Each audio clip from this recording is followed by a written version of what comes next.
en l'espace de 10 ans, nous sommes passés d'un pays à revenu intermédiaire à un pays à revenu intermédiaire dans la tranche supérieure grâce au principe de gouvernement ouvert, grâce à l'implication de la société civile, de la population dans la gestion quotidienne de l'État, dans toutes ses composantes au niveau judiciaire, au niveau économique, au niveau législatif. Le résultat, c'est qu'aujourd'hui, près de 99% de nos villages sont électrifiés. L'accès à l'eau potable est favorisé. Les écoles primaires, les collèges de proximité ont pu être construits. Également au niveau de la création de l'emploi, au niveau de l'accès au crédit, l'accès au financement pour les activités générateurs de revenus, pour les paysans, pour les jeunes, pour les femmes.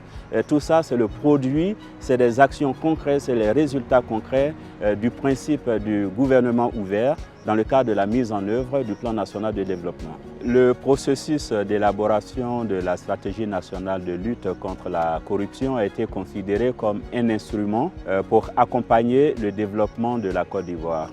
Le processus d'élaboration de la stratégie a pris près de 3 ans. C'est 3 ans de consultation de toutes les composantes de la société ivoirienne, les institutions publiques, le secteur privé et également la société civile. C'est un processus, a été un processus participatif très inclusif. Il y a eu des ateliers, des consultations individuelles, des focus groups et la société civile a été pleinement, les préoccupations de la société civile ont été pleinement prises en compte dans le cadre de la stratégie nationale qui a été adoptée le 12 juin 2024 par le gouvernement ivoirien. La Haute Autorité pour la bonne gouvernance a 2 instruments. Le premier instrument, c'est une plateforme de signalement des actes de corruption qui est un élément intégré à la stratégie nationale. Donc à travers la plateforme de signalement des actes de corruption, la société civile a l'opportunité de porter à la connaissance du gouvernement, des autorités judiciaires, des actes de corruption dont elle est témoin et cela permet aux autorités judiciaires de prendre les mesures qu'il faut. Le deuxième élément, c'est la question de la sensibilisation, de la communication sur les méfaits des actes de corruption.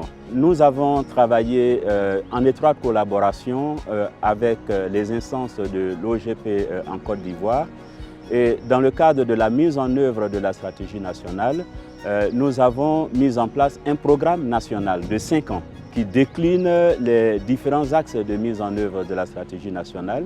Et dans la mise en œuvre, dans l'élaboration de ce programme national, nous avons bénéficié de la collaboration, de l'appui financier, de l'appui technique du PAGOF, qui est le programme de mise en œuvre de l'OGP au niveau de l'espace francophone.